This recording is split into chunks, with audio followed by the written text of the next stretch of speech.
Chemical reactions ये हर जगह हैं, हमारे अंदर, हमारे चारों तरफ। पर एक बात है, कोई भी रिएक्शन शुरू होने से पहले ना उसे एक रुकावट पार करनी पड़ती है, और उसी का नाम है सक्रियण ऊर्जा।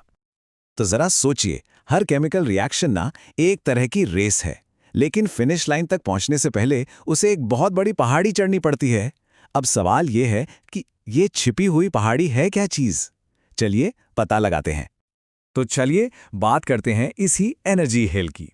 समझते हैं कि ये है क्या और किसी भी रिएक्शन के लिए इतनी जरूरी क्यों है। अच्छा, अगर किताबों की भाषा में देखें तो इसकी परिभाषा थोड़ी टेक्निकल लगती है, पर इसका सीधा सा मतलब ये है कि मॉलिक्यूल्स का बस एक दूसरे के पास आना काफी नहीं होता। उन्हें पूरी ताकत से एक खास मिनिमम एनर्जी के साथ टकराना पड़ता है, तभी जाकर कोई बात बनती है। और बस वही मिनिमम एनर्जी है सक्रियण ऊर्जा। हाँ, इसे समझने का सबसे अच्छा तरीका है एक एनर्जी हिल। मान लीजिए कि जो अभिकारक हैं यानी रिएक्टेंट्स वो पहाड़ी के एक तरफ नीचे खड़े हैं, और जो उत्पाद हैं यानी प्रोडक्ट्स वो पहाड़ी के दूसरी तरफ हैं। अब अगर इन रिएक्टेंट्स के पास चढ़ने की हिम्मत मतलब कि एनर्जी नहीं है, तो वो बेचारे नीचे रह जाएंगे और रिएक्शन वो कभी होगा ही नहीं। और पता है, इस पहाड़ी की ऊंचाई ही सब कुछ तय करती है। सीधी सी बात है, पहाड़ी जितनी ऊंची होगी चढ़ाई उतनी ही मुश्किल होगी, मतलब रिएक्शन उतना ही धीमा। और अगर पहाड़ी बिल्कुल छोटी सी हो तो अरे फिर तो मॉलिक्यूल्स फुर्र से उसे पार कर लेंगे और रिएक्शन हो जाएगा सुपर फास्ट। ठीक है, तो इस पूरी एनर्जी की यात्रा को, इस चढ़ाई और उतराई को हम ट्रैक कैसे कर सकते हैं? साइंटिस्ट्स के पास इसका एक तरह का मैप है जिसे कहते हैं एनर्जी प्रोफाइल डायग्राम। चलिए देखते हैं इस मैप को पढ़ा कैसे जाता है। तो हर मैप की तरह इसके भी दो मेन एक्सिस होते हैं। एक एक्सिस पर होती है पोटेंशियल एनर्जी, मतलब पहाड़ी कितनी ऊंची है, और दूसरे एक्सिस पर होता है रिएक्शन का प्रोग्रेस, यानी सफर कहां से शुरू हुआ और कहां खत्म हो रहा है। और इस मैप पर ना हमें पूरा सफर एकदम साफ साफ लिखता है। हमारा स्टार्टिंग पॉइंट वो है अभिकारक, हमारी मंजिल वो है उत्पाद, और पहाड़ी की जो चोटी है, सबसे ऊंचा पॉइंट, उसे कहते हैं एक्टिवेटेड कॉम्प्लेक्स। और हाँ, स्टार्टिंग पॉइंट से इस चोटी तक की जो चढ़ाई है, बस वही तो है हमारी सक्रियण ऊर्जा। लेकिन हर सफर का अंत एक जैसा तो नहीं होता ना। ये जरूरी नहीं है कि पहाड़ी चढ़ने के बाद आप हमेशा नीचे ही उतरें। कभी कभी आपकी मंजिल आपके स्टार्टिंग पॉइंट से भी ऊंची हो सकती है, और यहीं से रिएक्शन दो अलग अलग तरह के हो जाते हैं।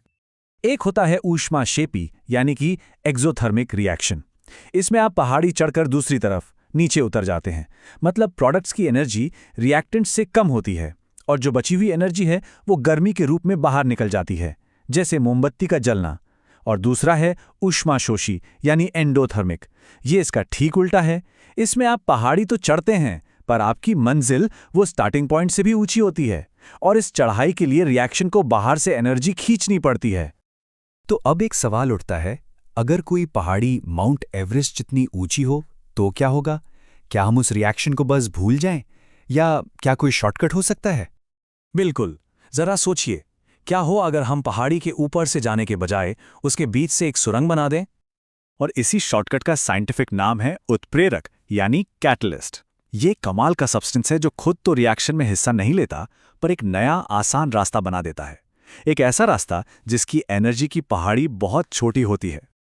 ये सुरंग वाला आइडिया इसके लिए एकदम सही बैठता है। देखिए, उत्प्रेरक पहाड़ी को खत्म नहीं करता, वो बस एक छोटा, आसान और तेज रास्ता बना देता है, और नतीजा, रिएक्शन जो घंटों या दिनों में होता वो सेकंडों में हो जाता है।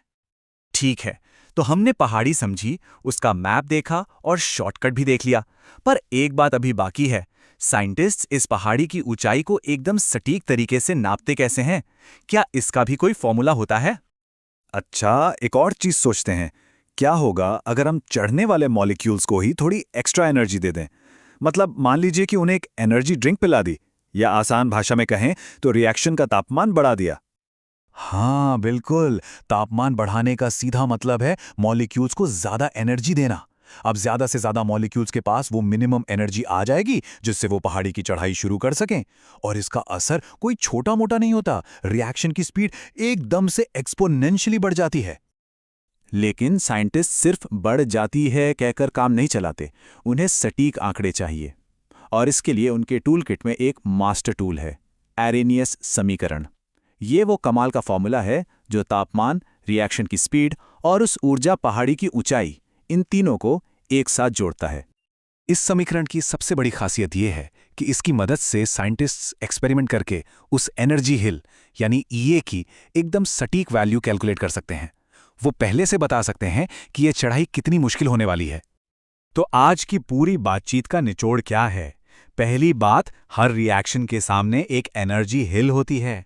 दूसरी, इस पहाड़ी की ऊंचाई रिएक्शन की स्पीड तय करती है। तीसरी, कैटलिस्ट एक सुरंग की तरह काम करके रास्ता आसान कर देता है। और चौथी, तापमान बढ़ाने से मॉलिक्यूल्स को पहाड़ चढ़ने के लिए ज्यादा एनर्जी मिल जाती है। और अब जाते जाते एक सवाल, अगर कैटलिस्ट सिर्फ एक शॉर्टकट है, तो फिर हमारे शरीर के अंदर होने वाले लाखों जरूरी रिएक्शंस या बड़ी बड़ी इंडस्ट्रीज इसके बिना एक पल भी क्यों नहीं चल सकती? जरा सोचिए, अगर ये शॉर्टकट्स न होते तो क्या जिंदगी जैसी हम आज जानते हैं वो मुमकिन भी हो पाती?